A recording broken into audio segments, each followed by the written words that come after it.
Story की शुरुआत होती है एक अजीब और फनी सीन से। एक पहाड़ी इलाके में कुछ बैंडिट्स आसमान की तरफ देखकर शॉक हो जाते हैं क्योंकि उन्हें लग रहा था कि कोई फेरी या इमॉर्टल वुमन आसमान से नीचे उतर रही है। और होता भी ऐसे ही है। एक खूबसूरत कल्टीवेटर आसमान से नीचे गिर चुकी थी। उसे देखकर साफ कहा जा सकता था कि उसने किसी के साथ फाइट की और फाइट में इंजर्ड होने की वजह से बैलेंस खोकर नीचे गिर गई। इधर जैसे ही वो जमीन पर आती है, सारे बैंडिट तुरंत अपने लीडर को बुला लेते हैं और फिर यहाँ एंट्री होती है हमारे सीरीज के हीरो चुन ज़ियाओबाई की, जो फिलहाल ना तो कोई कल्टीवेटर है, ना ही किसी बड़े क्लैन का यंग मास्टर और ना ही कोई जीनियस डिसाइपल। ये फिलहाल असल में ब्लैक विंड फोर्ट का बैंडिट का किंग है, जिसे नहीं पता कि अभी उसकी लाइफ में कितना बड़ा भूचाल आने वाला है। फिलहाल तो वो अपनी जिंदगी इन पहाड़ों में लूट मार करके गुजार रहा था। तभी ये अप्सरा उसकी जिंदगी में आ जाती है, जिसका नाम होंगी है। होंगी को देखते ही हमारा हीरो चुन ज़ियाओबाई अपने सभी आदमियों को कहता है कि जाकर इसे लूट लो, वरना तो मैं एक से भीख मंगवाऊंगा। वो सारे उस पर टूट पड़ते हैं। वो इतनी ज्यादा खूबसूरत थी कि होंगी को देखने के बाद उसके सारे बैंडिट्स ग्रुप के मेंबर्स उसके दीवाने हो जाते हैं। वहीं दूसरी तरफ वो इमॉर्टल वुमन इन सब मॉर्टल्स को देखकर गुस्से से भर जाती है। उसके लिए ये सब आम इंसान कीड़े मकोड़े जैसे थे। अपने आगे तो ये घमंडी लड़की किसी को कुछ समझती नहीं थी, इसीलिए फटाफट से अपनी पावर रिलीज करके उन सभी को मारने की धमकी देने लगती है। वो सारे लोग तो उसकी पावर से डर भी जाते, लेकिन हमारा चुन ज़ियाओबाई वो तो बहादुर नंबर 1 है। उसके पीछे पहुंचकर डंडा मारकर उसे बेहोश कर देता है, ये कहते हुए कि हाँ बहुत ज्यादा हल्के में ले रही थी। इसे नहीं पता कि मैं यहाँ का किंग कितना ज्यादा स्ट्रॉन्ग हूँ। मेरे आगे अच्छे अच्छे पहलवान नहीं टिक पाते, तो ये फेरी क्या टिकती। फिर वो अपने गुंडों से कहता है कि जल्दी जल्दी से लूट लो, इससे पहले कि इसे होश आ जाए और ये हमारी बैंड बजाने लगे। उसके ग्रुप के लोग चोरी करने से पहले उसकी खूबसूरती के माइल हुए पड़े थे। वो उसे देखकर कहते हैं, बॉस ये फेरी बहुत ज्यादा खूबसूरत है, क्यों ना आप इसे अपनी बीवी बना ले। लेकिन चुन ज़ियाओबाई उन सबको डांट देता है, क्योंकि उसका कहना था कि हम प्रोफेशनल बैंडिट हैं, हम पैसा लूटते हैं, औरतों के पीछे नहीं भागते। वैसे तो पेशे से जनाब लुटेरे हैं, लेकिन ईमान बहुत ज्यादा पक्का है उनका। वैसे एक चीज पर किसी का ध्यान नहीं जाता कि उस इमॉर्टल क्वीन ने बेहोश होने से पहले जो अटैक किया था, उससे चुन ज़ियाओबाई को कोई इफेक्ट नहीं हुआ था। बेहोश होने से पहले वो फेरी महसूस कर लेती है कि इस लड़के की बॉडी के अंदर कुछ अनयूजुअल चीज छुपी है, शायद कोई एंशिएंट सीक्रेट। मौका मिलते ही सबसे पहले चुन ज़ियाओबाई ने उसके हेयर क्लिप को चुराया था। इसके बाद जब वो उसके गले के लॉकेट और हाथ के जेड ब्रेसलेट को खींचने की कोशिश करता है, तो वो चीजें टच से मस नहीं होती। वो काफी शौक था, क्योंकि एज अ बैंडिट उसने आज से पहले इस तरीके की स्ट्रेंज एक्सेसरीज नहीं देखी। काफी ज्यादा कोशिशों के बाद भी हमारे हीरो के हाथ में कुछ नहीं लगता। उसका तो दिल करा था कि हाथ काट कर ही ब्रेसलेट निकाल ले। बड़ी मुश्किल से उसके सारे साथी उसे समझाते हैं कि इतनी खूबसूरत लड़की को डिस्ट्रॉय मत करो। वो अपने साथियों की बातों को इग्नोर करते हुए उस लड़की को उठाकर अपने अड्डे पर ले जाता है, क्योंकि उसे डर था कि कहीं पीछे से सोल्जर्स आकर उस पर अटैक न कर दे। आखिर इस लड़की की फैमिली भी तो होगी, जो उसके मिसिंग होने पर उसे ढूंढने निकल जाएगी। पर उसके साथियों को गलतफहमी हो जाती है कि लगता है फाइनली बॉस को ये लड़की पसंद आ ही गई। जैसे ही हमारा हीरो दरवाजा लगाता है, वो सारे लोग उसे छुप छुप के देखने लगते हैं कि आखिर ये कर क्या रहा है। चुन ज़ियाओ को अपने दोस्तों पर काफी ज्यादा गुस्सा आ रहा था कि इनके दिमाग में तो भूसा भरा है, उल्टा पुल्टा ही सोचते रहते हैं। असल में तो वो चाकू का यूज करके उस रस्सी को काटना चाहता था, जिससे वो पेंडेंट अटैच था, लेकिन उस रस्सी को कुछ भी नहीं होता। यहाँ तक कि उस ब्रेसलेट को खींच खींच के खोलने पर भी वो टच से मस नहीं होती, उल्टा ग्लो करने लगती है। बाकी सारी एक्सेसरीज पर हाथ लगाने पर उसे कांटे चुभने लगते हैं। उसे समझ नहीं आता कि ये लड़की अपनी पूरी बॉडी में नीडल घुसा के आई है क्या। अब ऐसा चोर उसका जबर जवाब दे चुका था, तो वो डैगर निकाल लेता है कि मुझे माफ कर देना खूबसूरत परी, मुझे तुम्हारे हाथ को काट कर ये ब्रेसलेट निकालना पड़ेगा। वैसे चिंता मत करो, जब मैं फ्यूचर में एक महान कल्टीवेटर बन जाऊंगा ना, और काफी अच्छे पिल्स कमाने लगूंगा और बनाने लगूंगा, तो मैं तुम्हारे हाथ को जोड़ने का कोई ना कोई रास्ता निकाल ही लूंगा, और साथ ही एक अच्छी सी फैमिली ढूंढकर तुम्हारी शादी करा दूंगा। ये बोलकर वो उसके हाथ को कट करने जाता, उससे पहले ही होंग उठकर खड़ी हो जाती है, ये कहते हुए कि कर क्या रहे हो तुम। बेचारे को समझ नहीं आता कि क्या रिएक्ट करे, तो आसमान की तरफ देखकर बंद कमरे को घूरकर कहता है कि आसमान काफी साफ लग रहा है, लगता है आज बारिश नहीं होगी। पर होंग ये उसे इतनी आसानी से कहाँ छोड़ने वाली थी। वो फ्लाइंग स्वॉर्ड का यूज करके उसकी नेक पर रखते हुए कहती है कि जो मेरी बिलोंगिंग्स है उसे वापस करो। अब तक शेर बनने वाला चुन ज़ियाओ काफी ज्यादा डरते हुए उसकी सारी बिलोंगिंग्स उसे वापस कर देता है। उसके नाम पर उसके पास सिर्फ एक हेयर पिन था। इसे देखकर वो कहती है कि ये नहीं कुछ और। अब तो वो भी नाराज हो जाता है कि क्या बात कर रही हो, बाकी चीजों को तो मैं सही से हाथ भी नहीं लगा पाया, चुराना तो दूर की बात है। पर तभी होंगी अपने स्पिरिचुअल पावर का यूज करके उसकी कॉन्शियस को नोटिस करने लगती है, क्योंकि बेहोश होने से पहले उसने जिस पावर को नोटिस किया किया था वो उसे अच्छे से चेक करना चाहती थी। यहाँ चेन जियाओ को लगता है वो उसकी सोल को शैटर करने वाली है। वो कहता है कि मत करो, बिल्कुल वर्डलेस है, कुछ नहीं होगा, हम बैठकर बात करते हैं ना। पर होंगियो को जो नोटिस करना था वो उसने नोटिस कर लिया। उसे काफी ज्यादा अजीब लगता है कि एक मार्शल गॉड की ब्रेथ इसकी बॉडी से कैसे सेंस हो रही है। और फिर वो उसकी कॉन्शियसली को चेक करती है तो उसे सच में वहाँ पर मार्शल गॉड टावर नजर आता है। बाहर उन चोरों के पास टूटने फूटने की आवाजें जा रही थी। उन्हें नहीं पता लग रहा था कि चेन जियाओ के साथ क्या हो रहा है। वो तो सोचते हैं कि लगता है हमारे बॉस काफी ज्यादा सीरियस है, कहीं उन्होंने उस लड़की के हाथ पैर गर्दन को तो नहीं काट दिया। अब तक चेन जियाओ जिसे एक नॉर्मल सी कल्टीवेटर समझ रहा था, वो उसकी पावर देखकर हैरान हो जाता है कि ये सच में एक हाई लेवल की एक्सपर्ट है। इसी वजह से उसे उसके सामने काफी ज्यादा डर लगने लगता है। वहीं दूसरी तरफ उस फेरी को मार्शल गॉड ऑरा फील हो गया था, जो कि कल्टीवेशन वर्ल्ड की ऑलमोस्ट मिथिकल पावर है। वैसे जिस पावर को देखकर हमारी फेरी शॉक हो रही है, ये ऐसा डिफाइन आर्टिफैक्ट है जिसके लिए पूरा कल्टीवेशन वर्ल्ड पागल हो सकता है। इमॉर्टल वुमन खुद काफी ज्यादा शॉक में थी। उसे अजीब लग रहा था कि आखिर एक पहाड़ी बैंडिट के पास इस तरीके की एक्स्ट्राऑर्डिनरी पावर कैसे हो सकती है। पर तभी वो उससे पूछती है कि क्या तुम्हारा सरनेम वू है। पर हमारे हीरो की बातों से उसे पता लगता है कि हमारे हीरो को तो किसी ने उठाया हुआ था और उसका नाम भी उसका असली नहीं है। इसका मतलब उसका सरनेम उसे किसी ने दान में दिया है। बचपन में उसके माँ बाप मर गए थे। पहाड़ों में पहले वाले लोगों ने उसका नाम चुन जियाओबाई रख दिया था।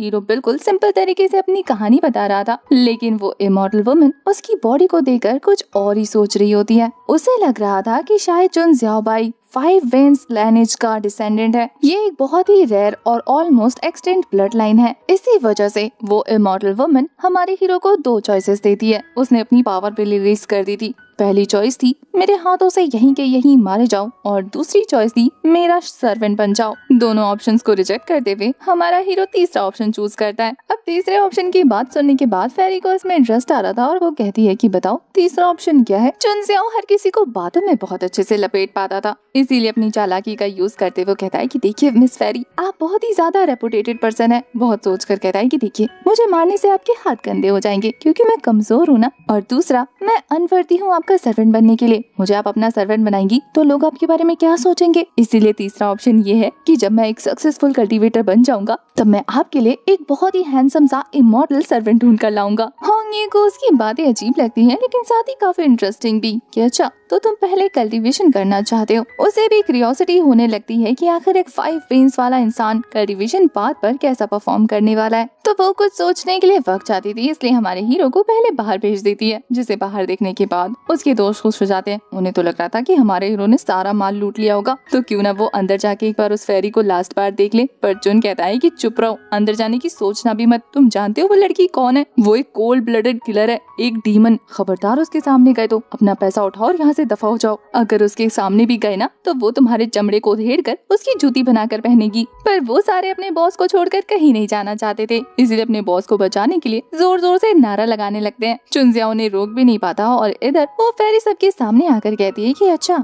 तो तुम सारे अपने बॉस के लिए मरना चाहते हो। चुन जियाओ आगे आकर माफी मांगने लगता है कि अरे नहीं नहीं, ये तो बच्चे हैं बेचारे जंगली, इन्हें नहीं पता आपसे कैसे बिहेव करना है, इन्हें माफ कर दो। उसकी बात पूरी भी नहीं होती और यहाँ हमारी हीरोइन उसे उड़ाकर अपने साथ ले जाती है। बेचारे को अफसोस हो रहा था कि अपने लोगों को लास्ट बार बाय भी नहीं बोल पाया। जब हवा में उड़ते हुए वो होंगी से पूछता है कि हम कहाँ जा रहे हैं, वो बताती है कि इमॉर्टल वर्ल्ड में आज से तुम कल्टीवेशन करोगे। और फिर वो उसे एक टोकन पकड़ाती है, जिसे अपनी आदतन मजबूर वो अपने दांत से काट कर देखता है कि ये जेड का तो है। इस टोकन की हेल्प से वो सेट में मौजूद सारे रिसोर्सेज यूज कर सकता है। और इसके बाद वो फेरी उसे कहती है कि अब तुम्हारे पास सिर्फ 10 साल का वक्त है। इन 10 सालों में अगर तुम गोल्डन कोड रियाल तक नहीं पहुँचे तो फिर मैं तुम्हें जान से मार दूंगी। वो अपना कोड और शो करने लगती है तो हमारा हीरो डर के मारे मान जाता है। इसके बाद उसे वो ईस्टर्न रीजन के फ्लाइंग इमॉर्टल सेट लेकर जाती है, जहाँ वहाँ पर काफी सारे इमॉर्टल्स मौजूद थे। पहली बार एक साथ इतने सारे इमॉर्टल्स को देखकर उसकी तो आंखें चमक उठती हैं। वहाँ पहुँचने के बाद होंगी उस सेट से उसे इंट्रोड्यूस करते हुए कहती है कि हर 10 सालों में यहाँ पर डिसाइपल्स को रिक्रूट किया जाता है, इसलिए जाकर अपनी पसंद का पीक चूज कर लो। उसके वहाँ से गायब होने के बाद हमारा हीरो राहत की सांस लेता है कि फाइनली वो चुड़ैल यहाँ से गई। पर तभी पीछे से उसकी आवाज आती है कि चुड़ैल किसको बोला? मुझे तुम्हारी सारी आवाजें सुनाई दे रही हैं, तो सोच समझ के बात करना। अब ये देखकर तो उसे शौक लगता है कि क्या इस लड़की ने मेरी बॉडी में कोई लिसनिंग डिवाइस लगा दिया है। ये लड़की अपनी पावर का गलत यूज कर रही है। उसे जल्द से जल्द पावरफुल होकर उस सेल को हटाना होगा जिसकी हेल्प से ये उसे ट्रेस कर रही है। तभी चेंसॉन नोटिस करता है कि वहाँ पर मौजूद सारे लोग तेजी से भागकर सेट के अंदर जा रहे हैं। पूछने पर कि तुम लोग इतनी ज्यादा जल्दी में कहाँ जा रहे हो, वो बताते हैं कि ये सेक्ट हर 10 सालों में डिसाइपल्स को चूज करता है, इसीलिए स्पॉट लिमिटेड है। मतलब जरा सी देरी और उनका चांस 10 सालों के लिए खत्म। यहाँ पर पहले आओ पहले पाओ वाला सिस्टम चलता है। ये सुनकर तो चुनजियाओ इतनी तेजी में दौड़ लगाता है ना कि उसके बैंडिट्स वाले सारे स्किल्स यहाँ पर शो हो जाते हैं। सबसे पहले आगे पहुँच कर कहता है कि देखो मुझसे तेज कोई हो सकता है भला। वो तो चालाकी से लाइन तोड़ते हुए आगे पहुँच जाता है। इसे देखकर एक बंदे को उस पर गुस्सा आ रहा था, पर बेचारा दांत पीसने के अलावा और कुछ भी नहीं कर पाता। दिखाते हैं कि आउटर सेक्ट के एल्डर वहाँ पर एक स्पिरिचुअल स्टोन की हेल्प से सभी लोगों की स्पिरिचुअल रूट को टेस्ट कर रहे थे। एक बंदे का नंबर आता है, उसकी बॉडी में कोई स्पिरिचुअल रूट नहीं था, तो ये सुनकर बेचारे को बेहोशी आ जाती है। लोग उसे घसीट कर आउटर सेक्ट लेकर जाते हैं साफ सफाई का काम पकड़ाने के लिए। अब हमारे हीरो की बारी आती है, जो कि फुल कॉन्फिडेंस में आगे बढ़ते हुए कहता है कि देखो अब मैं तुम सभी को कैसे शॉक करने वाला हूँ अपनी स्पिरिचुअल रूट दिखाकर। पर जब पत्थर पे टच करता है तो 0 स्पिरिचुअल रूट थी। ये सुनकर तो उसे जोर का झटका लगता है कि क्या एक प्रोटैगनिस्ट होने के बावजूद भी मेरे पास स्पिरिचुअल रूट नहीं है। अब मैं हीरो समाज को क्या मुंह दिखाऊंगा। वैसे कमेंट करके बताना कि आपको ये हीरो का कैरेक्टर कैसा लग रहा है। चुनजियाओ को बिल्कुल भी यकीन नहीं होता, इसलिए वो एल्डर से कहता है कि मैंने अपने हाथ नहीं धोए थे, रुको अच्छे से हाथ साफ करके टेस्ट करता हूँ। दोबारा टेस्ट करता है तो फिर से स्पिरिचुअल रूट 0 निकलती है। उसको खुद पे डाउट नहीं होता, वो उस टैबलेट की तरफ देखकर कहता है कि आपके पत्थर में ही दोष है, मुझे लगता है ये अंदर से टूटा है। अब एल्डर को उस पे इतना ज्यादा गुस्सा आ गया था कि बेवकूफ लड़के क्या बकवास कर रहे हो, निकलो यहाँ से। अगर थोड़ी देर और यहाँ खड़े रहकर बकवास की ना तो तुम्हें घसीट घसीट के मारूंगा। देखो तुम्हारे आसपास देखो, ये सारे वो लोग हैं जिनके पास कल्टीवेशन रूट नहीं है और अब उनकी जिंदगी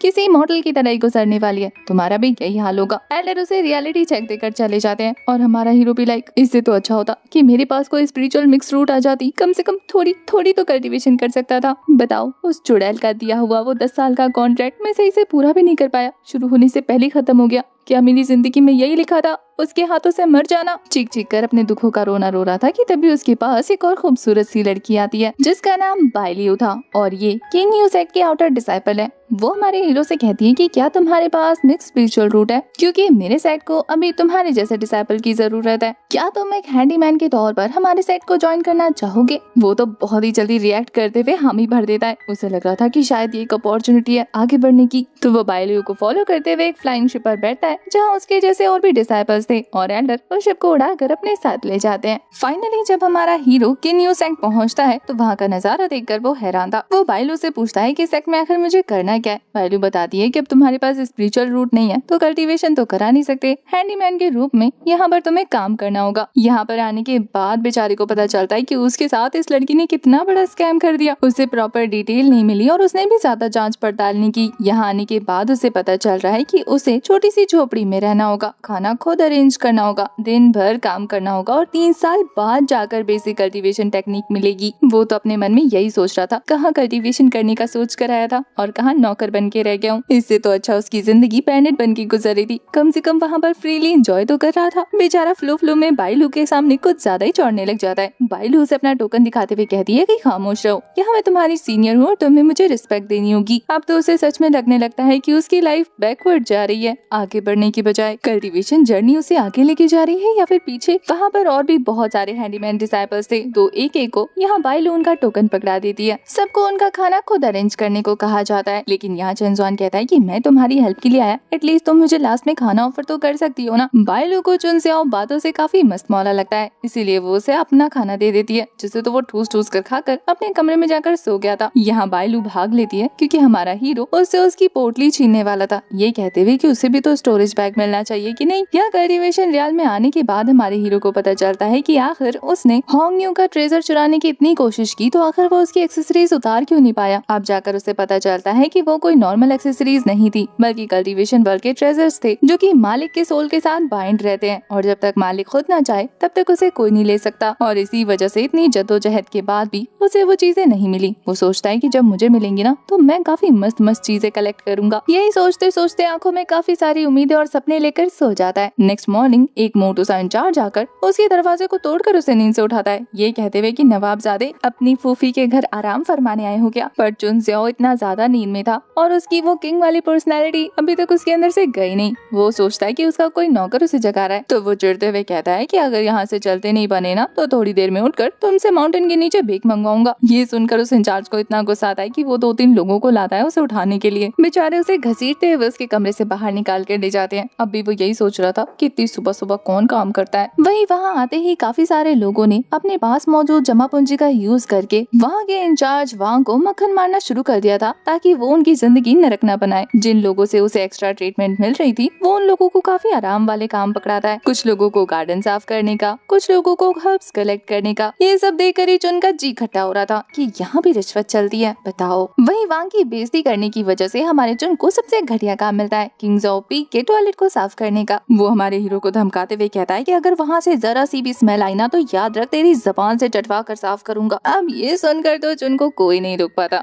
उसके गुस्से का गुबार फट जाता है। वो कहता है कि क्या बोला मोटे तूने, तेरी हिम्मत कैसे हुई किंग को ये ऑर्डर देने की। पावर के नशे में चूर वांग को लगता है कि ये छोटा सर्वेंट उसका क्या ही बिगाड़ लेगा, तो वो सबसे पहले तो चुन को लात मारने का डिसाइड करता है, लेकिन उसका किक हमारे चुन ने हवा में रोक लिया था, ये कहते हुए कि और ट्राई कर ले। क्या ट्राई करना है तुझे? उस बंदे को लग रहा था कि लगता है इसकी अकड़ ठिकाने लगानी पड़ेगी, तो अपनी स्पिरिचुअल पावर रिलीज करके हमारे हीरो को धमकाने की सोच रहा था। वो तो काफी पावरफुल पंच तैयार भी कर लेता है ताकि वो इसे मारकर इसकी हड्डी पसली कर सके। लेकिन जैसा कि आपको पता है चुन ज़ाओ की मार्शल बॉडी उसकी स्पिरिचुअल पावर को एब्सॉर्ब करके गायब कर देती है। अब ये देखकर कि उसके अटैक का इस बंदे को कुछ नहीं हुआ, उल्टा इस बंदे ने इतनी जोर से उसका हाथ पकड़ा है कि उसे दर्द हो रहा है। वो कहता है कि मैं तो मजाक कर रहा था, मैं तो तुम्हें कुछ और काम देने वाला था, असल में तुम लेट उठे थे ना, तो इसलिए अगर तुम मेरा हाथ छोड़ दो तो फिर मैं तुम्हें सीनियर सिस्टर वांग के साथ दांगजिया पीक जाने का मौका दूंगा। उन्हें एल्केमी पार्टनर चाहिए ना, ये मजेदार जॉब तुम्हारी होगी। अब ये देखकर कि उस बंदे को इतनी रिस्पेक्ट मिल गई, बाकी सारे लोग जलना शुरू कर देते हैं। पर चुन ज़ाओ कहाँ उसकी बटरिंग से पिघलने वाला था।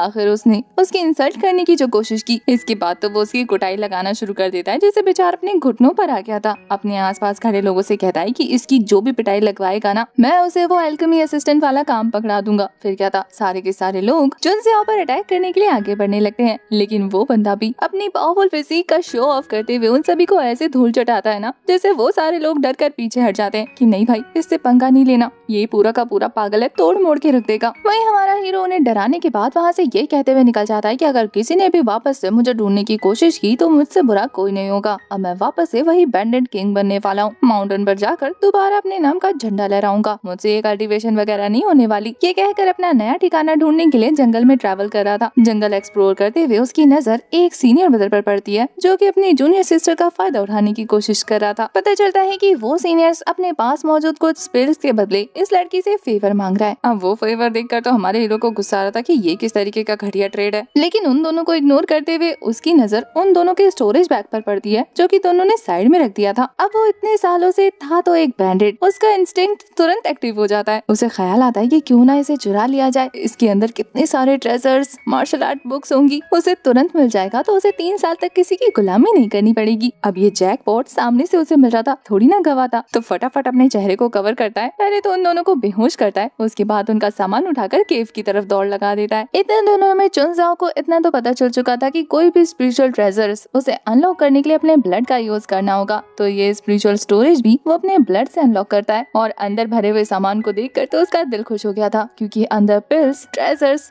स्टोन और यहाँ तक की मार्शल आर्ट की बुक भी मौजूद थी। अब तो उसे पता चल चुका था कि ज्यादा से ज्यादा सामान हासिल करने के लिए आखिर उसे करना क्या है। यहाँ भी उसे लुटेरा बन के रहना होगा, तभी तो उसे अपनी कल्टीवेशन को इम्प्रूव करने के लिए ज्यादा से ज्यादा अच्छी चीजें मिलेंगी। उस स्टोरेज बैग में उसे आउटर डिसाइपल की ड्रेस भी मिलती है जो उसने पहन ली थी और उसे पूरी तरह से फिट आ गई थी। वो सोचता है कि क्यों ना उस स्टोरेज बैग में मौजूद टोकन का यूज करके आउटर सेट एक्सप्लोर किया जाए। आउटर डिसाइपल्स के कोर्टयार्ड में एंटर होते ही हमारे हीरो की नजर पड़ती है लेजेंडरी इमोर्टल्स केव ड्वेलिंग में, तो वह मुंह छुपाते हुए आगे बढ़ जाता है। हालांकि उसे ये देखकर हैरानी होती कि वाह, किसी ने भी मुझे नोटिस नहीं किया। तभी वो आगे बढ़ते हुए वहाँ पर मौजूद एक डिसाइपल्स का कॉलर पकड़कर काफी गुंडागर्दी के साथ पूछता है, एक बात बताओ, यहाँ रहते हो ना? बेचारा उसकी इस हरकत से चौंक जाता है। फिर वो अपने कैरेक्टर में आते हुए कहता है कि असल में ना, मैं जिस केव में रहता हूँ वो टपक रही है, तो अब मुझे अपनी केव ड्वेलिंग को चेंज करना है, तो उसके लिए मुझे कहाँ रजिस्टर करना होगा? वो बंदा बताता है कि कोई रजिस्ट्रेशन की जरूरत नहीं है, बस तुम्हें दूसरों के केव के बाहर पहुँचना है, दरवाजा नॉक करना है, और जब वो बाहर आए तो उन्हें चैलेंज करके हराना, और उसके बाद उनकी जगह तुम्हारी हो जाएगी। ये सुनकर तो हमारे हीरो का खुशी के मारे ठिकाना ही नहीं रहता। वो कहता है कि वाह,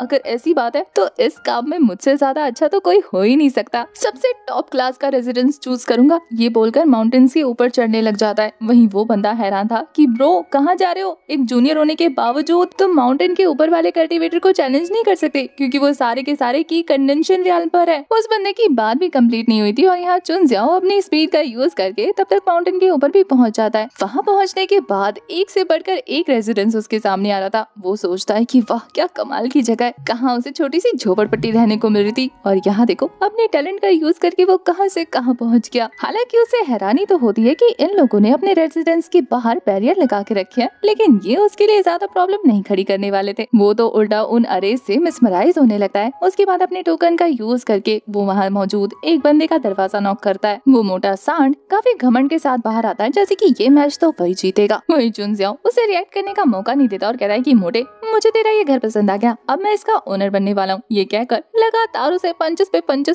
पंचेस बरसाने लगता है। उसने उसकी इतनी कुटाई कर दी थी कि बेचारा दिन में तारे देखते हुए बेहोश हो चुका था। प्राउडली ये काम निपटाने के बाद हमारा हीरो भी लाइक कितना आसान था, लेकिन नजर घुमाकर देखने पर उसे असली वाला बंदा नजर आता है। ओरिजिनली जिसका ये रेजिडेंस था उस बंदे को तो उसने पीटा नहीं बल्कि उसकी जगह किसी और को कूट दिया। ये देखकर उसे समझ नहीं आता कि अब इसको कैसे हराए। वहीं दूसरी तरफ हमें उस बंदे का नाम दिखाते हैं। उसका नाम लीजुआन था। उसकी तो खुद फटी पड़ी हुई थी, उसके पसीने छूटने लग जाते हैं कि आखिर उसने अभी अपनी आंखों से क्या देखा। एक बंदा जो कि प्रोबेबली उनका जूनियर है, उसने एक ही पंच में उसके जूनियर ब्रदर को पीट दिया जो कि 7th लेवल की कंडेंशन रियाल पर था। उसने तो अपनी स्पिरिचुअल पावर का यूज भी नहीं किया, सिर्फ अपने हाथों से और अपनी फिजिकल पावर का यूज करके उसकी पिटाई की है। अगर ये अपनी स्पिरिचुअल एनर्जी का यूज करे तो फिर मेरी क्या हालत होगी। मुझे तो लगता है कि ये की रिफाइनिंग की पीक पर है। बेचारा कांपती हुई आवाज में चुन जाओ से पूछ ही लेता है कि ब्रो क्या आप मुझे चैलेंज करने आए थे। वो बिंदास कहता है कि हाँ मैं तो तुम्हें चैलेंज करने आया था। बेचारा गलती से पिट गया, कोई बात नहीं मेरा वार्म अप हो गया। ये लाइन सुनकर तो उसकी और ज्यादा फटनी शुरू हो जाती है। कहता है कि चैलेंज करने की क्या जरूरत है, आप आगे रह सकते हैं, मैं पहले ही हार मान लेता हूँ। अब उस बंदे ने तो हाथ उठाया था उसे पीटने के लिए, लेकिन ये देखकर कि उसका काम इतनी आसानी से हो गया वो कहता है कि इतने अच्छे लोग भी होते हैं दुनिया में। इधर चुनजुआओ उसे पीटे ना, इस वजह से वो बंदा एक ट्रेजर भी उसके हाथ में रखकर चला जाता है बिना ये बताए कि इसे कैसे यूज करना है और आखिर ये है क्या। उसने तो इतनी तेज दौड़ लगा दी थी कि जैसे अगर वो सच में रुक गया तो चुनजियाओ से लगे हाथ कूट देगा। उसके जाने के बाद चुनजियाओ भी लाइक अबे भाई बता तो दे इसे इस्तेमाल कैसे करूं। इस कल्टीवेशन वर्ल्ड में ट्रेजर तो मिल रहा है लेकिन इस्तेमाल कैसे करना है ये कोई नहीं बता रहा। थोड़ी देर तक उस ट्रेजर को घूरने के बाद वो शायद सोचता है कि क्या पता ये केव ड्वेलिंग का की हो। वो इस बारे में सोच ही रहा था कि जिसकी अभी उसने कुटाई की उस फैन को होश आ जाता है। बेचारा लुटी पुटी हालत में होश में आता है और इधर ये भाई भाई भाई भाई करता हुआ उसके पास पहुंच जाता है कि अरे मैं तो तुम्हारी उठने का इंतजार कर रहा था, मुझे माफ कर देना, मैंने तुम्हें कोई और समझकर कितनी बुरी तरीके से धो दिया। पर वो बंदा चौड़ में आ चुका था कि रुको अभी जाकर सेक्ट लीडर से तुम्हारी शिकायत करता हूँ, तुमने मुझे ऐसे मारा है, कोई किसी को ऐसे मारता है, पूरे गाल का नक्शा भी काट के रख दिया है। चुनजियाओ कहाँ ज्यादा देर तक किसी की बकवास सुनने वाला था। वो कहता है कि ठीक से बात कर रहा हूँ तो सर पे चढ़ के नाचेगा क्या, तेरे सेक्ट के बाहर जाने से पहले ही मैं तुझे निपटा दूंगा, अगर मार नहीं खानी तो तमीज से यहीं खड़ा रहे। पर वो बंदा तो ये धमकी सुन के और ज्यादा डर जाता है। इससे पहले कि वहाँ से 9 तो 11 होता, चुनजियाओ अपने पास मौजूद वो ट्रेजर दिखाते हुए कहता है कि मुझे अभी अभी लीजुआन ने ये पकड़ा है और अपनी टेरिटरी भी मेरे हवाले करके यहाँ से चला गया। अब ये देखकर कि उसके सीनियर ने इतनी आसानी से इस लड़के को अपना टोकन पकड़ा दिया, वो भी सीधा अच्छा बच्चा बनते हुए कहता है कि अरे सीनियर ब्रदर आप कहाँ गुस्सा हो रहे हैं, आज से तो हम दोनों दोस्त हैं, हमारी सारी फाइट खत्म। चुनजियाओ भी मौके का फायदा उठाते हुए कहता है कि ओके ओके जूनियर ब्रदर मुझे ये बताओ कि ये जो ट्रेजर मेरे हाथ में इसे इस्तेमाल कैसे करते हैं। ये सुनकर फैंग हैरानी से चुनजियाओ को देखते हुए कहता है कि ब्रो आपने नया आउटर सेक्ट ज्वाइन किया है क्या। चुनजियाओ के हामी भरने पर उस बंदे की आंखें फटी की फटी रह जाती है, ये सोचते हुए कि ये किस तरीके का किलर बंदा हमारी सेक्ट को ज्वाइन कर चुका। इसे आए हुए सही से 1 दिन नहीं हुआ और इसने यहाँ के सीनियर्स को मारकर उनका रेजिडेंस हथिया लिया। आखिर ये किस तरीके का मॉन्स्टर है। अब उसे ख्यालों में गुम देखने के बाद चुनजियाओ को गुस्सा आता है। वो कहता है कि फैडी थप्पड़ मार के होश में लाना पड़ेगा क्या, जल्दी से ओपन करो, मुझे अंदर जाना है और अपना मेंशन देखना है। पता चलता है कि उस टोकन को इस्तेमाल करने के लिए उसमें अपनी स्पिरिचुअल पावर ट्रांसफर करनी पड़ती है। तो फैंग चुनजियाओ के गुड बुक्स में रहने के लिए ये काम खुद कर लेता है और साथ ही उस रेजिडेंस के आसपास बैरियर भी बना देता है ताकि कोई उन्हें परेशान न करे। चुनजियाओ भी उसे अपने साथ रखने को लेकर मान गया था। फिर रात में जब वो कल्टीवेशन प्रैक्टिस कर रहा था तो दिखाते हैं कि बेचारे को नींद आ जाती है। उसे समझ नहीं आता कि लोग कल्टीवेट करते हैं तो पावर रिलीज होती है, मैं कर रहा हूँ तो नींद आ रही है। फिर कल्टीवेशन करते करते जनाब को भूख लग जाती है। स्टोरेज बैग को ओपन करते हैं और वहाँ पर जितनी भी पिल्स मौजूद थे ना, सारे ऐसे खा जाते हैं जैसे कि कोई कैंडी खा रहा हो। इतनी पिल्स खा चुका था कि उसका पेट फूलकर गुब्बारा हो जाता है, लेकिन मजाल है उसकी बॉडी को साइड इफेक्ट होते। अब सोचता है कि इसके बाद तो उसकी कल्टीवेशन फार तोड़ स्पीड से बढ़ेगी, लेकिन कुछ नहीं होता, फिर सो जाता है। नेक्स्ट मॉर्निंग फैंग आकर उसे नींद से जगाते हुए कहता है कि ब्रो जल्दी चलो, दोपहर में एल्डर ल्यू की ट्रांसमिशन पवेलियन में लेक्चर है, उसे मिस नहीं कर सकते। क्या आपको चलना है? वही हमारा हीरो भी लाइक क्यों नहीं चलूंगा, जरूर चलूंगा। अपने मन में तो वो सोच रहा था कि बताओ, कल रात को मैं यही सोच रहा था कि उसे कल्टीवेशन के बारे में कुछ नहीं पता, उसे कौन सिखाएगा। यहाँ तो सामने से एल्डर्स लेक्चर देना चाहते हैं। उसकी एक्साइटमेंट की वजह ये है कि अब तक वो रियल वर्ल्ड में सरवाइव करता आ रहा है। उसे हर चीज की नॉलेज हमेशा खुद से सीख कर या तो तजुर्बे के साथ मिली है। इसी वजह से यहाँ की छोटी मोटी चीजें उसे एक्साइट कर देती हैं। जब वो फैंग के साथ ट्रांसमिशन पवेलियन जाने की तैयारी कर रहा था, तभी रास्ते में उसे वो दोनों नमूने मिलते हैं जिन दोनों की कुटाई करके उसने उनके स्टोरेज बैग चुरा लिए थे। उन्हें देखकर ऐसा लग रहा था कि सालों से नहीं सोए। चुनजियाओ के एक एक किक ने दोनों की बैंड बजा दी थी। चुनजियाओ उन दोनों को अपने सामने देखकर डर जाता है कि कहीं ये उसे पहचान ना ले, लेकिन फैंग के उसके साथ रहने की वजह से ये दोनों उसे पहचान नहीं पाते, क्योंकि फैंग उन्हें सीनियर बोलकर चुन को इंट्रोड्यूस करता है। वो दोनों फैंग के जूनियर थे, क्योंकि उन दोनों की कल्टीवेशन फैंग से कम थी। वो सोचते हैं कि अगर हमारे सीनियर ब्रदर फैंग उन्हें सीनियर बोल रहे हैं, तो इसका मतलब पक्का उनकी कल्टीवेशन सीनियर ब्रदर फैंग से भी ज्यादा होगी। ऐसे में उन्हें नाराज करना अच्छा नहीं होगा। अगर उस स्टोर ने उनके पैसे नहीं चुराए होते या सामान नहीं चुराया होता, तो अभी वो सीनियर को सेक्ट ज्वाइन करने के लिए एक तोहफा दे देते। उन्हें क्या पता, उनका सारा तोहफा इस सीनियर ने पहले ही गबक लिया है।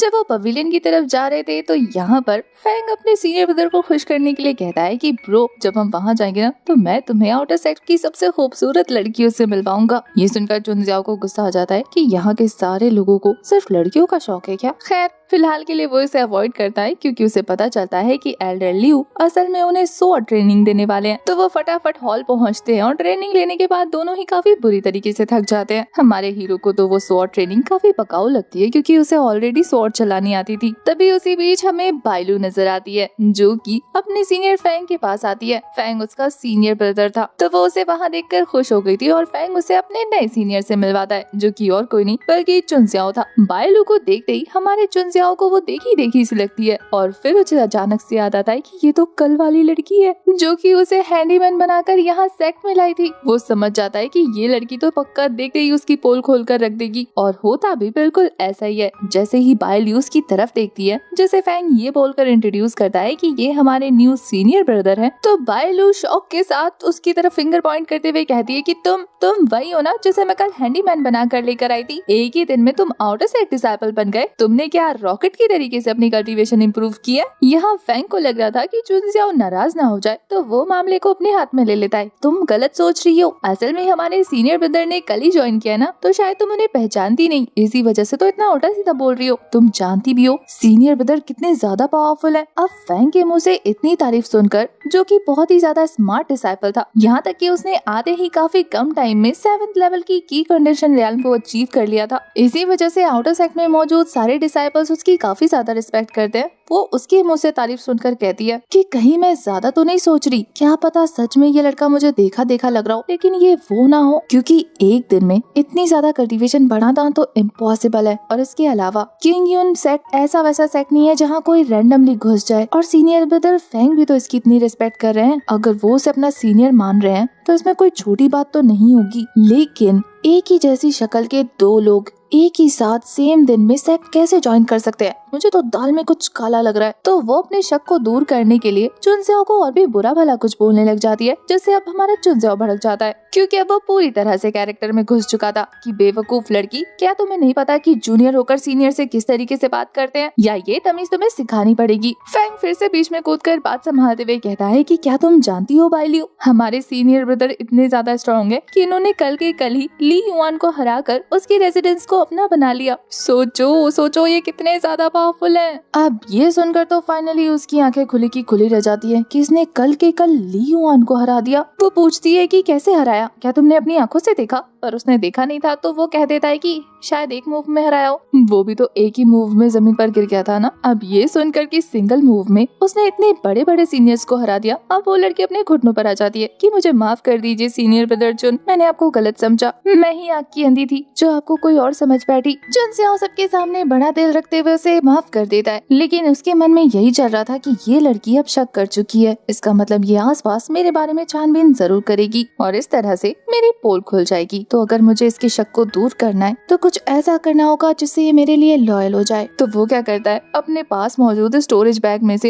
रैंडमली एक बोतल निकाल कर उसे दे देता है। ऑब्वियसली उसमें स्पिरिचुअल पिल मौजूद थे, लेकिन जैसे ही बायलू उस पिल को चेक करती है तो उसे पता लगता है कि ये फाउंडेशन पिल है। उसकी आवाज पूरे हॉल में गूंज चुकी थी। इस फाउंडेशन पिल के बारे में सुनकर सारे के सारे डिसाइपल्स उसी की तरफ देखने लग जाते हैं कि आखिर ये कौन सा बंदा है जिसने फाउंडेशन पिल यूं ही दे दी। अब ये शॉकिंग रिएक्शन इसलिए देखने को मिल रहा था क्योंकि पता चलता है कि ये फाउंडेशन पिल इतनी ज्यादा रेयर है कि 10,000 कंट्रीब्यूशन पॉइंट्स कलेक्ट करने के बाद मिलता है। अगर तुम दुकान पर खरीदने जाओगे तो 3 साल लगातार लाइन लगा कर रखोगे ना, तब जाकर तुम्हें ये पिल मिलेगी। यहाँ तक कि ब्लैक मार्केट में इसकी कीमत 20,000 स्पिरिचुअल स्टोन है। इतने ज्यादा हाई फाई पिल को इस सीनियर ने रैंडमली ऐसे ही पकड़ा दिया। ये सुनकर वो लोग सोचते हैं कि क्या खास सीनियर है ये और कितने पैसे वाले हैं। वहीं दूसरी तरफ तो चुन जियाओ के जैसे सर पर बिजली सी गिरी हो। कहाँ वो सोच रहा था कि कुछ पैसे निकाल कर इस लड़की की बोलती बंद करा देगा जिससे उसके ऊपर कोई अटेंशन नहीं आएगा। वहाँ तो सारा खेल ही पलट गया। उसने ऐसी चीज उठाकर दे दी जिससे हर कोई अब उसे ही देख रहा है। उसे सेंटर ऑफ अटेंशन ही तो नहीं बनना था, लेकिन उससे भी ज्यादा दुख तो उसे उस पिल को देने का हो रहा था जिसका रेट सुन के उसकी आत्मा फड़फड़ाने लगती है कि ये क्या दे दिया, हाथ बढ़ा के वापस मांग लूं क्या, लेकिन यहाँ सबके सामने बेइज्जती हो जाएगी।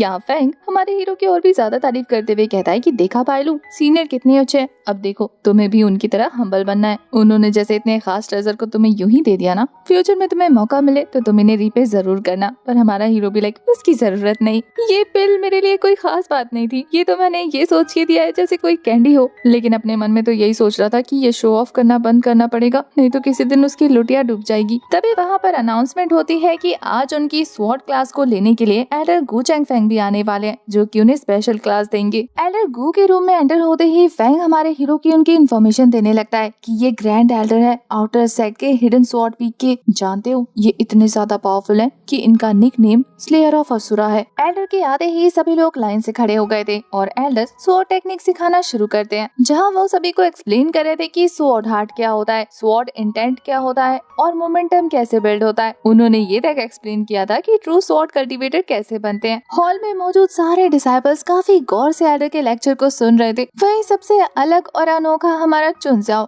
वो तो आराम से लेक्चर के बीच में खराटे ले रहा था क्योंकि सारी चीजें उसके सर के ऊपर से जा रही थी और ये सुनकर उसे नींद आने लगती है। वैसे आपके स्कूल या कॉलेज में ऐसा कौन सा सब्जेक्ट है जिसके लेक्चर को सुनकर आपको नींद आती है? इधर लेक्चर हमारे हीरो के लिए इतना बोर हो चुका था कि उसने झपकी लेनी शुरू भी कर दी थी और तभी एल्डर की नजर उस पर पड़ती है और वो उसे पॉइंट करते हुए कहते हैं कि सामने आओ और बताओ कि तुम कौन हो। अब इस तरह अचानक से इतने बड़े एल्डर के बुलावे पर वो थोड़ा सा सहम जाता है, लेकिन खुद को इंट्रोड्यूस करते हुए अपना नाम बताता है चुन जियाओ भाई। एल्डर को उसका नाम काफी इंटरेस्टिंग लगता है। यहाँ एल्डर की नजर उस पर पड़ गई थी तो वो उसे कहते हैं कि मैंने जो स्वॉर्ड स्टाइल तुम्हें एक्सप्लेन किया अभी अभी, उसके बारे में तुम्हारी अंडरस्टैंडिंग क्या है? अब ये सुनकर तो हमारे चुन जियाओ भाई के पसीने छूटने लग जाते हैं क्योंकि लेक्चर तो वो सुन रहा था लेकिन उसे समझ कुछ नहीं आ रही। अब वो एल्डर को कैसे बताए? तो वो कह देता है कि मेरी अंडरस्टैंडिंग, मुझे तो लेक्चर का एक भी वर्ड समझ नहीं आया। अब ये सुनकर तो एल्डर गुस्से में अपना किलिंग इंटेंट रिलीज करने लगते हैं और कहते हैं कि क्या तुम मेरी इंसल्ट करने की कोशिश कर रहे हो, ये कहकर कि मुझे पढ़ाना नहीं आता। अब वो बुरी तरीके से फंस गया था, इसलिए अपनी जान बचाने के लिए कल्टीवेशन थ्योरी न आने की वजह से चुन जियाओ अपने बैंडेड लाइफ का एक्सपीरियंस शेयर करने लग जाता है, ये कहते हुए कि आपका स्वॉर्ड स्टाइल बहुत ही ज्यादा रूथलेस, फ्यूरियस और क्रूशियल होना चाहिए। और वो अपने स्वॉर्ड स्किल्स को इस तरीके से शो कर रहा था जिससे बाकी सारे लोगों को हंसी आ जाती है। उन्हें लगता है कि पता नहीं क्या बोल रहा है एल्डर के सामने, लेकिन वहीं दूसरी तरफ एल्डर गू चैंग को उसकी बातें काफी इंटरेस्टिंग लगती है। वो ठाका मारकर हंसते हुए कहते हैं कि वैसे तो तुम्हारे वर्ड्स काफी क्लियर है, लेकिन क्या तुम इस एसेंस को स्वॉर्ड स्टाइल में परफॉर्म करके दिखा सकते हो? मुझे तुम्हारा फायर एज स्वॉर्ड स्टाइल देखना है। चुन जियाओ की सिट्टी पिट्टी गुल हो जाती है कि बताओ, एक कल्टीवेशन वर्ल्ड का सीनियर एल्डर अब तक उसकी डकैती कराटे वाले स्टाइल को देखना चाहता है। वो ये सोचकर थोड़ा घबरा उठता है कि कहीं वो पकड़ा ना जाए। इसीलिए जब एडर उसे लकड़ी की स्वॉर्ड पकड़ने को कहते हैं, वो कह देता है कि उसे स्वॉर्ड चलानी नहीं आती, उसे तो बस डैगर चलाने आते हैं। पर एडर को अभी भी उसका मूव देखना था, तो बेचारे को ना चाहते हुए भी काफी फायरस अटैक थ्रो करना पड़ता है। हालांकि एल्डर ने इसे वन फिंगर से ही ब्लॉक कर लिया था, जिससे उस लकड़ी के स्वॉर्ड के चीथड़े उड़ जाते हैं और हमारा हीरो भी स्लाइड करते हुए काफी पीछे पहुंच जाता है। ऑल्दो एल्डर लियू को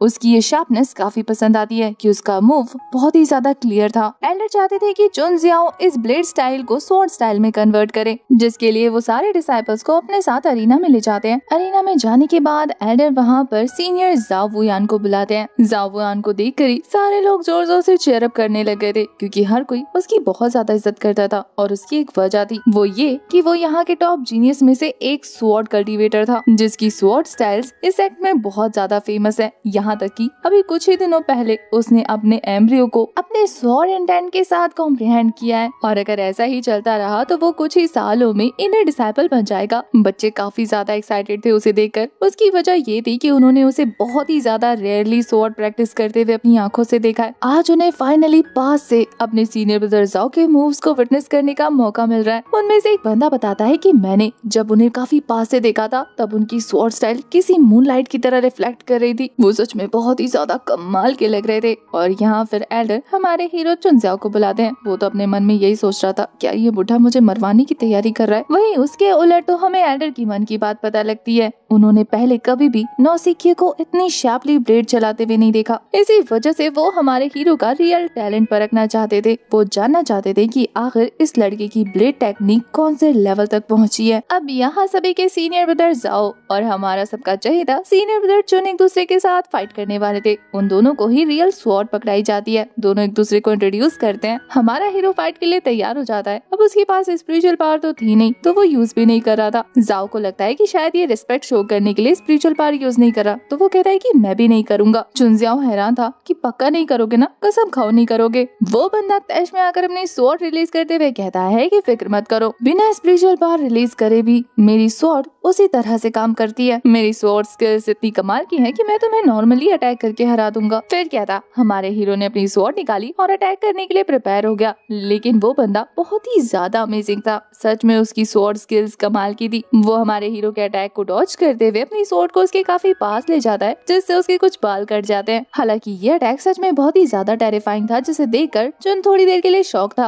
और बाकी सारे लोग उसके रिएक्शन पर हंसने लगते हैं कि देखो सीनियर ब्रदर जाओ के अटैक से कैसे डरकर सहम गया। चुन जियाओ इस बेइज्जती को बर्दाश्त करने वाला नहीं था, तो अब वो अपनी पूरी फॉर्म का यूज करके काफी स्पीड में अटैक करने लगता है। उन दोनों की स्वॉर्ड आपस में टकराती है और कमाल का सीन था। हमारा हीरो पावर के मामले में उससे कम था, इसी वजह से स्लाइड करते हुए पीछे हटने लग जाता है। वहीं एल्डर बड़े गौर से चुन जियाओ के अटैक को ऑब्जर्व कर रहे थे। वो कहते हैं कि इस लड़के का रिएक्शन, स्पीड और डेंजर प्रेडिक्शन किसी भी ऑर्डिनरी कल्टीवेटर के मुकाबले काफी ज्यादा एक्सटीड है, और ये सिर्फ प्रैक्टिस करने से तो बिल्कुल अचीव नहीं की जा सकती। ये चीजें आपकी बॉडी में तब क्रेव होती है जब आप हजारों बार लाइफ और डेथ के ट्रायल में पास कर चुके हो। अपनी जिंदगी में हजारों बैटल विटनेस करने वाले एल्डर गू चैंग ने फटाफट से नोटिस कर लिया था कि हमारा चुन जियाओ भी अपनी लाइफ में मल्टीपल बैटल विटनेस कर चुका है, और अब वो काफी ज्यादा क्यूरियस थे ये जानने के लिए कि आखिर इस लड़के का बैकग्राउंड क्या है। उनकी ये क्यूरियोसिटी बिल्कुल जायज थी, क्योंकि चुन जियाओ ने बचपन से ही लूट मार की है, सर्वाइवल बैटल्स की हैं, रियल लाइफ और डेथ फाइट्स देखी हैं, इसीलिए उसके रिफ्लेक्शन और डेंजर सेंसिंग एबिलिटी एबनॉर्मल है। हालांकि उसे कल्टीवेशन की कोई नॉलेज नहीं, लेकिन इंस्टिंक्टली अटैक को डॉज करने की एबिलिटी कमाल की है। इसके बाद तो हर कोई अपने सामने हो रहे नजारे को देखकर चौंक जाता है, क्योंकि हमारे हीरो चुन जियाओ ने अपनी पूरी पावर का यूज करके उस स्वॉर्ड से इस तरीके का अटैक किया था कि बेचारा वो सीनियर जाओ घसीटता हुआ पीछे हट जाता है। वो चुन जियाओ के इस हमले को ब्लॉक नहीं कर पाया था, जिस वजह से प्रेशर उसकी बॉडी संभाल नहीं पाती और उसके मुंह से खून निकलने लग जाता है। उसके अटैक्स और मूवमेंट को देखकर एल्डर गू सोच लेते हैं कि शायद इस लड़के के पास ब्लेड सोल मौजूद है। ये एक ऐसा टैलेंट है जो हजारों सालों से टियानयान रीजन में देखने को नहीं मिला। वो तो उसका नाम ही रख देते हैं ब्लेड सोल स्वॉर्डमैन। वो तो मान ही लेते हैं कि किंग युन सेक्ट में अब एक हजारों सालों के बाद जीनियस पैदा हुआ है जो इस पूरी दुनिया को रूल करेगा। एल्डर गू के मुंह से हमारे चुन जियाओ की इतनी तारीफ सुनकर बेचारे जाओ का कलेजा कटने लग गया था। वो कहता है कि अब तक जीनियस मैं था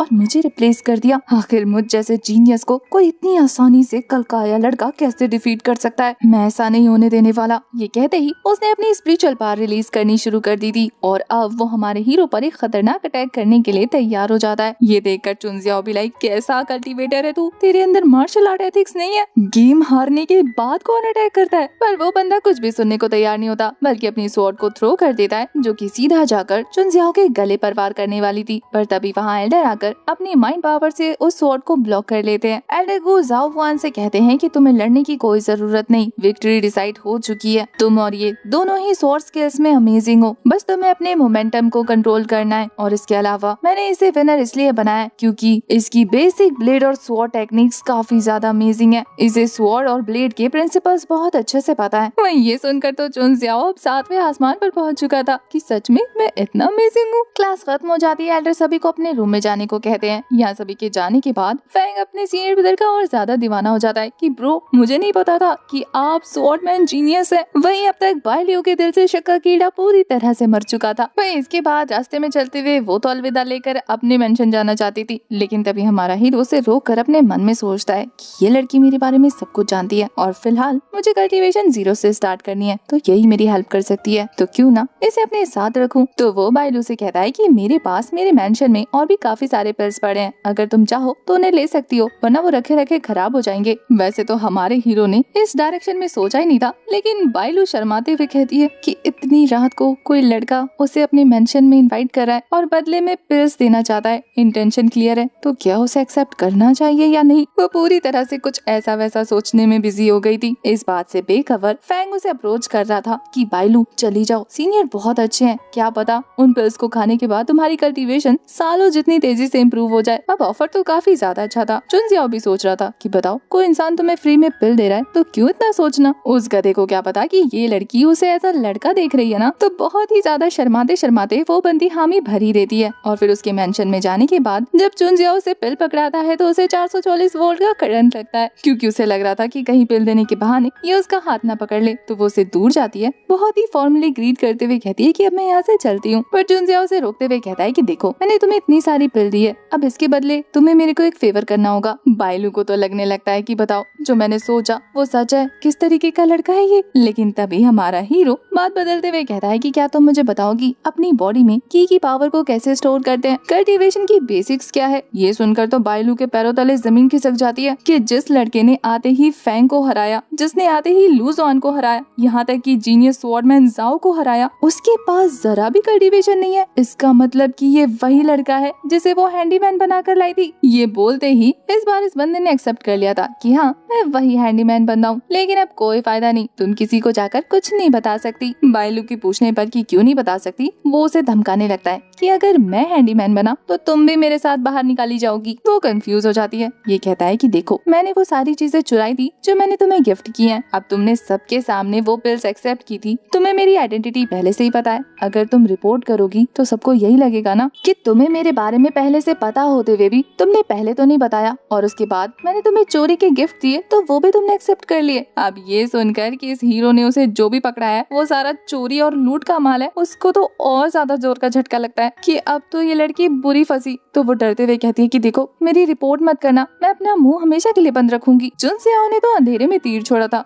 उसे समझ नहीं आता कि क्या ये लड़की मान गई, वो भी इतनी जल्दी। उसे लग रहा था कि बायलू कितनी नासमझ है, वो उसे धमका सकती है, वो उसकी रिपोर्ट करेगी और वो उल्टा उससे डर रही है कि हमारा चुनजियाओ उसकी रिपोर्ट करके उसे बाहर निकाल देगा। अगर उसे पहले पता होता कि इसे डराना इतना आसान है तो इतने पिल्स ना वेस्ट करता। इसके बाद वो बायलू के साथ डील करता है कि देखो तुम मेरी शिकायत मत करना, मैं तुम्हारी शिकायत नहीं करूंगा। बायलू अपने मन में सोचती है कि जब से वो इस सेक्ट में आई है तब से उसने कोई गलती नहीं की, उसे क्या पता था कि वो इस लुटेरे के साथ फंस जाएगी। लेकिन अब ना चाहते हुए भी वो भी इस डील के लिए तैयार थी, जहाँ हमारा हीरो तो जल्द से जल्द एक्साइटेड होकर अपनी बॉडी में की पावर को स्टोर करना चाहता था। तो वो उसे कहता है कि चलो मुझे सिखाओ। तो बायलू एक अच्छे टीचर की तरह उसे गाइडिंग की को अपनी बॉडी में स्टोर करने का तरीका बताती है, जो कि कल्टीवेशन का पहला स्टेप है। बायलू ध्यान में जाते हुए कहती है कि अपने दिमाग को खाली करो, अपने फोकस को अपने कॉन्शियस सी में लेकर जाओ और अपने आसपास मौजूद स्पिरिचुअल पावर को जो हेवन और अर्थ की है उसे एब्जॉर्व करने की कोशिश करो। वो सिखा रही थी और ये बंदा ध्यान लगाते ही फिर से सोने लग जाता है। उसे समझ नहीं आता कि आखिर कल्टीवेशन उसे नींद क्यों दिला देती है। उसके हरकतों पर बायलू को हंसी आ रही थी। वो कहती है कि सीनियर, आप असल में अपना दिमाग खाली नहीं कर रहे हैं। आपके आईब्रोज के बीच में जो जगह है ना, फोकस वहाँ पर बिठाओ। सारे थॉट्स को अपने दिमाग से निकाल कर कंसंट्रेट करो अपनी स्पिरिट और सेंस की कीक पर वो फिर से ट्राई करते ही सो जाता है। और यहाँ इस बार लू डर जाती है, ये कहते हुए कि आप बेहोश क्यों हो गए। चुन बताता है कि मैं बेहोश नहीं हुआ बल्कि फिर से सो गया।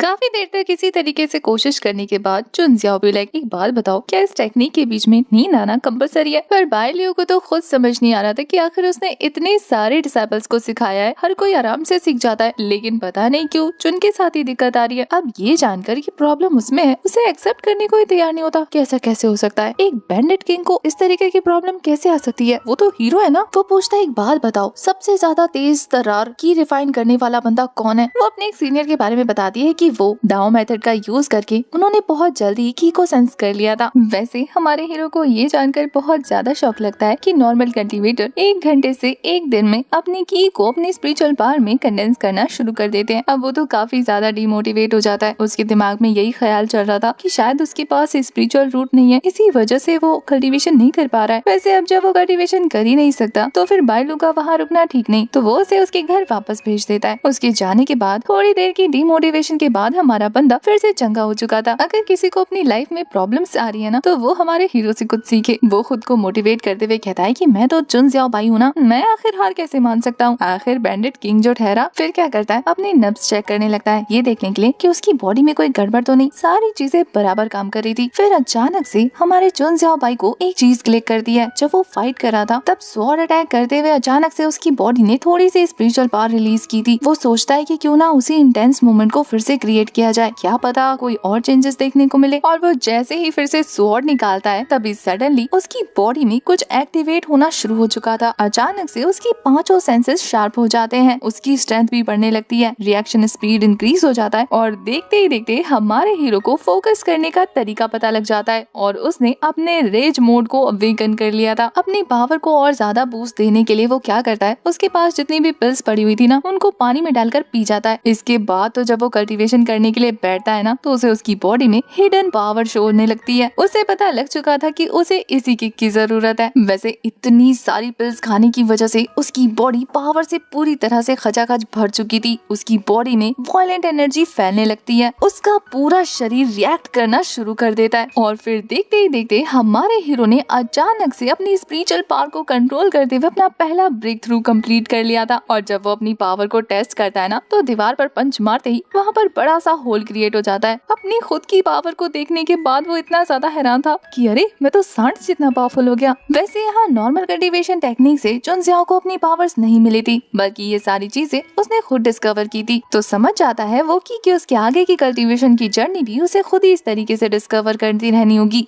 अब पहली जीत के बाद उसका कॉन्फिडेंस फिर से वापस आ जाता है और वो लगातार प्रैक्टिस करता रहता है, इतना कि उसकी बॉडी थक कर कोलैप्स कर जाती है और फिर वो अचानक से देखते ही देखते अपने कॉन्शियस माइंड में पहुंच जाता है, जहाँ पर होंगी ने मार्शल गॉड टावर को विटनेस किया था। वो उसी टावर के अंदर था, लेकिन वो जगह को पहचान नहीं पाता। उसे समझ नहीं आता कि आखिर वो ऐसी कैसी जगह पर आ गया। उसके सामने एक पैटर्न बना हुआ था। वो सोचता है कि इस पैटर्न को अच्छे से एनालाइज किया जाए, क्या पता रियल वर्ल्ड में जाने के बाद ये उसके कुछ काम आ जाए। तभी देखते ही देखते वहाँ पर एक स्पिरिचुअल पैटर्न अपीयर होता है, जो हमारे हीरो को उस मेथड के बारे में बता रहा था कि ये जो मेथड ड्रॉ हुआ है ना, इसे एसेंस ऑफ हेवन कहते हैं। इस मेथड की हेल्प से अर्थ और हेवन की सारी स्पिरिचुअल पावर को एक पॉइंट पर गैदर करके पावरफुल अटैक किया जा सकता है। ये एक तरीके की सुप्रीम कल्टीवेशन टेक्निक थी और इसकी सबसे ज्यादा खास बात ये है कि नॉर्मल कल्टीवेटर्स अपनी पावर स्पिरिचुअल रूट पर डिपेंड करते हैं, हेवन और अर्थ की को एब्जॉर्व करके इम्प्रूव करते हैं। लेकिन ये martial god scripture human body को ही डिवाइन ट्रेजर में कन्वर्ट कर देता है। इस स्क्रिप्चर को प्रैक्टिस करने वाला बंदा इमॉर्टल की पाथ पर चलने लगेगा। जब तक अर्थ और हेवन एग्जिस्ट करेगी वो तब तक जिंदा रहेगा। इतना ही नहीं, ये मार्शल गॉड स्क्रिप्चर हर चीज की ओरिजिन को एब्जॉर्व कर सकता है और इसी वजह से हमारे हीरो की बॉडी पर किया गया अटैक वो जल्दी एब्जॉर्व कर लेता है, क्योंकि ये मार्शल गॉड टावर उसकी बॉडी के अंदर मौजूद था। ये समझ लो कि तुम्हारी डिवाइन बॉडी टेम्पर होगी। अगर आपको नॉर्मल भाषा में समझाऊं तो ये है कि नॉर्मल